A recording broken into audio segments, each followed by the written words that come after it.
Imagine giving a seminar 2 days before 9/11 right by the World Trade Center. Well, that's what happened to me. And in this video, I'm going to give you the background to it, what people learned, how I predicted a couple of things, and how that launched a whole new world for reality self-defense.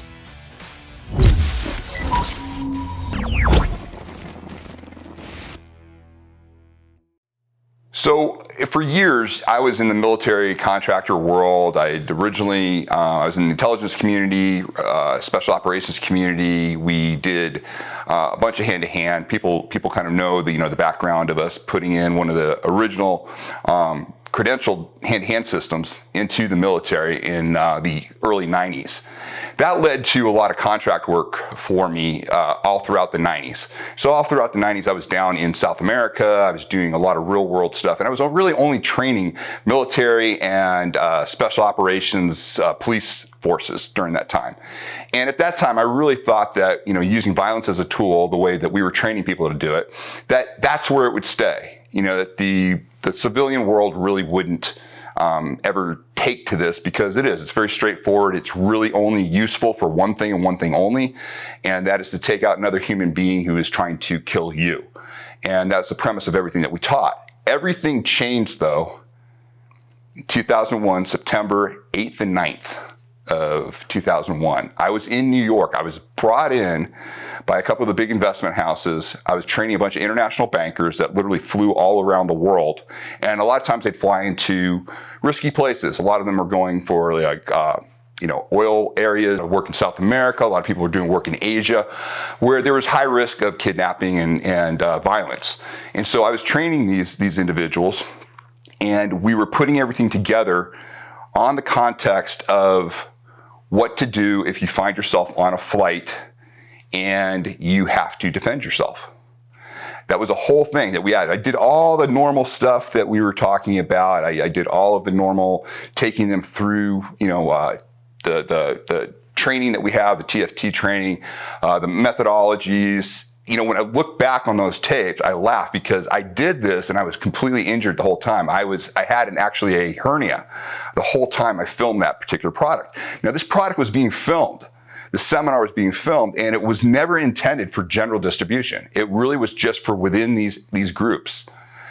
And what was really interesting was we went the 8th and the 9th. The last day on the 9th, I went over all the different things that you can bring on a airline.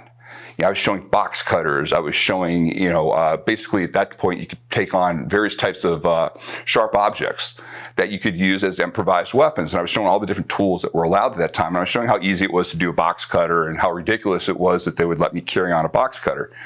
Well, obviously, we stop the 9th. I fly home on the 10th to Las Vegas. I wake up the morning of the 11th, and it happened. The whole world changed. You had both towers going down. I had friends that were in both of those towers. They thankfully all got out. They lost friends. Numerous guys on the fire department and police department. Obviously, we know how the first responders, many of them lost their lives. It was just devastating. And then I started getting all the calls from everybody.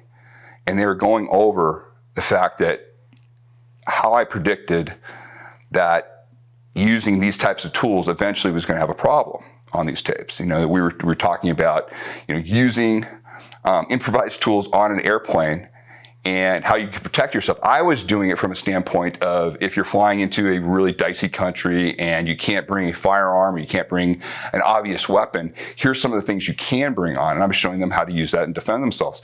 And when they learned, just 2 days after the course, that somebody used box cutters on a flight to literally capture a plane and run it into a building, it just held forth at that point. And what was interesting was their response. Their response was, you need to get these tapes out. I know we did it just for us. We're going to keep it internal, but this information people need to know. And I was a little hesitant at that point, but then, as you guys know, for the last 20 years, people have really changed their attitude towards self-protection, and they're far more comfortable with the idea of using violence as a tool. And the approach that I've been taking for all that time has not changed. The methods and the ability to train people has gotten better, meaning I've come up with better methods. The principles are the principles. Principles are what are going to save your life. But when I look back at some of these tapes, and we're showing some of the things that you see there. Obviously, I was a lot younger. You're seeing just straightforward injury to the human body and how that can protect you. And this just got galvanized on September 11th, 2001. When this happened, it was a changing point for TFT. It was a changing point for who I trained, because then after that, I basically focused 70% of my time on the general public, people like you, on how to use violence as a tool to protect yourself. And I've really enjoyed these last 20 years going down a path I never anticipated going down. And it was because of a tragedy that I was able to open up my ability to teach people who I never thought would be interested in the information. To me, that's always been a privilege. And if any of you have any interest in looking at what things looked like at that seminar, I put the link down below on where you can see some of the tapes and check it out. But I was asked this question. I really appreciate the question. It was like, hey, I understand 9/11 was a big turning point for you, and can you give us a little background to that? And that's what I wanted to talk to you about. We call them the 9/11 tapes. We really haven't pushed those in the last couple of years, but really with what happened in the last year or so and the violence happening to people in unthinkable ways, police not being able to respond, all the things that you saw, all the chaos that happened this past summer, I thought it was interesting to bring back another time where our country had to deal with violence and deal with the unthinkable and how they responded. So I'm looking forward to getting your feedback. I'd love to hear what you think about these tapes. And also, if you have any more questions about that timeline, I'd be glad to answer them. But this specifically was asked by enough of you that I wanted to at least make a quick video on how the World Trade Center, literally, both of those fell. They destroyed the training area that I was at. Literally, the training area that we were at was destroyed in the rubble. It was just surreal, watching that. And since then, the path that I've been able to take and the great people like yourselves I've been able to meet, I'm just really, really thankful that my message has really resonated with a lot of you and that you continue to support me as I continue to try to find better and better methods to make sure that you can protect yourself and your families. So all the best. Hey folks, listen, if you're enjoying the information that you're seeing here on the channel, please, number one, subscribe to the channel. That's huge.